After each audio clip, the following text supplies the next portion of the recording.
Xiaomi released the Mi 11 Pro and Mi 11 Ultra. Let's see what's new with these devices.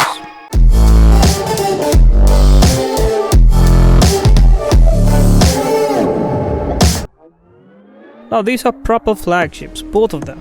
Last year we saw Xiaomi brushing off that flagship killer tag and moving into the flagship territory with the Mi 10 Pro and Mi 10 Ultra. The Mi 10 Ultra probably became the best phone which never went global. It was actually a beast of a device which truly worth calling an Ultra. So have they managed to top it with this year's Mi 11 Ultra? Let's find out. To start off with the brand new additions, this year, the 11 Ultra, which is also the best device of the entire series, has got a fresh design which includes a secondary display on the back. This display is an 1.1-inch AMOLED panel which supports a handful of features. It has the always-on functionality. It can show notifications and music controlling options like a Mi Band could. And it has a special power-saving mode where you get to switch off the main display completely and only use the secondary display. According to Xiaomi, you can further keep using it for 55 hours from just 10% of charge with this power-saving mode. But probably the most important bit of this secondary display is that the device can squeeze the main display into this miniature display. What this essentially means is that you can use this tiny display as a viewfinder and use those magnificent rear cameras to take selfies.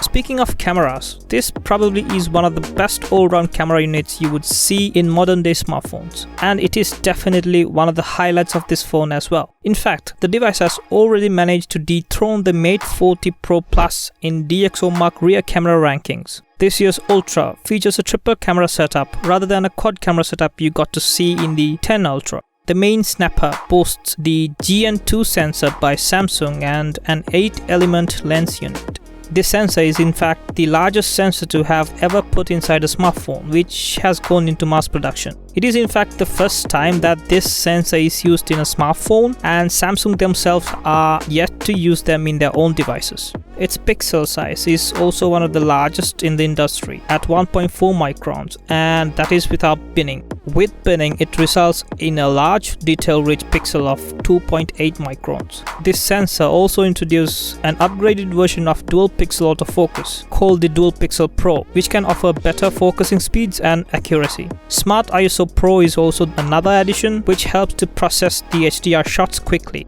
Optical image stabilization and a new night mode are also there to round up a stunning main camera unit. Now, as I said earlier, this is no one-trick pony. Its telephoto and ultra-wide cameras are also equally good. The 48 megapixel periscope sensor too is one of the largest you get to see in a modern-day smartphone. The periscope sensors, which featured in the likes of OnePlus 9 Pro, iPhone 12 Pro Max and Galaxy S21 Ultra, they all fall behind the one which features in the Mi 11 Ultra in terms of the sensor size. Again, for the first time ever, the 11 Ultra lets you record 8K footage via its periscope, and it also supports autofocus as well. This lens unit offers optical zooming up to 5 times, hybrid zooming up to 10 times, and digital zooming all the way up to 120 times. It also has optical image stabilization as well, but this lens, however, is not the largest you'd find in the flagships, and that's probably the only minor flaw of this entire camera system. Because of this, it is safe to say that images coming out of this might turn out to be less richer in light. Then comes the 48 megapixel ultra-wide sensor, which is also right up there with its competition. It has the same IMX586 which featured in the periscope camera, and therefore the ultra-wide camera too gets autofocus and 8K video support. This camera also doubles as a macro camera. On the other side, there is a 20 megapixel selfie camera which remains unchanged from the Mi 11. There is a multicam feature in the 11 Ultra, which lets you record with multiple cameras of the device, and it also allows you to choose which cameras you'd want to record with. The battery is another department which has seen big improvements. Many argued that the battery of the last year's Ultra could have been bigger than it offered. This year, however, they are offering a 5000 mAh battery which has a silicon oxygen anode cell inside, and that means they are able to offer a battery that has a higher density, better conductivity and faster charging while still maintaining its size. This battery is coupled with 67 watt wired and wireless charging. It can get the 11 Ultra juiced up from 0 to 100 in 36 minutes. This wireless charging mechanism also has been able to set new benchmarks thanks to some new technology, and it has been able to quicken up charging by 10%. To keep all these advanced systems cool, Xiaomi have implemented a brand new 3-phase cooling system which consists of a hydrocarbon pad that changes form to keep the device cool. Now, the way this system works is pretty unique. Whenever the heat from the chipset is transferred to the hydrocarbon thermal pad, it will change form from solid to liquid with the heat absorbed. Then this heat will make the liquid turn into a gas in the second phase, and then the heat will finally be transferred to the vapor chamber, which does the final cooling. Xiaomi claimed that this heat absorption method is more effective than the technologies that they have used previously. Last year, the 10 Ultra managed to set a very high standard in terms of design and performance, and Xiaomi managed to include almost everything you find in a true high-end flagship in that device. But they missed out on one key thing, which was an official IP rating. This time, however, for the first time ever for Xiaomi, both the 11 Ultra and Pro versions have got the IP68 rating. True, it took a bit of time for them, but finally it's here. About the exterior of the device, it comes with Gorilla Glass Victus on the front like the Mi 11, but it has a ceramic back rather than one made out of glass. It actually manages to give this phone a very special look. Apart from the available two colors black and white, there is also a special edition coming with marble-like texture on the ceramic. Moving on to impressive but more ordinary stuff. The main display is pretty much the same you got to see with the Mi 11. It still has the same excellent 6.8 Quad HD Plus panel with 120Hz refresh rate for 80Hz sampling rate and 10-bit color support.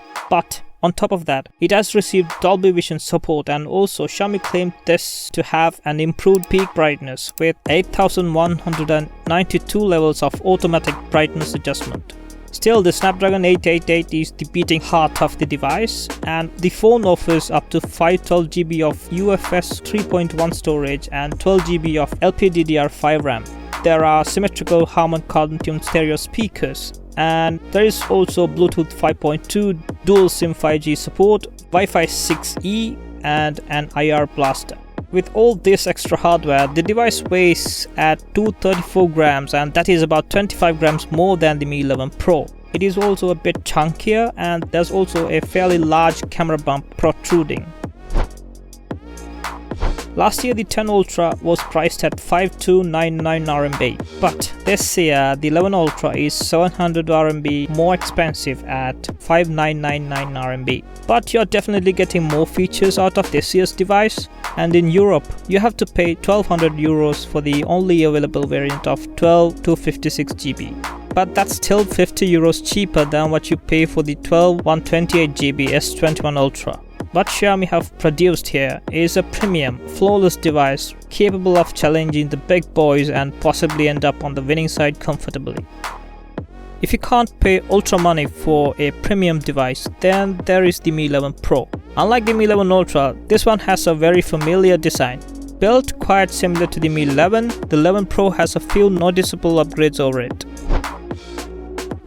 The 11 Pro 2 features a triple camera setup on the rear.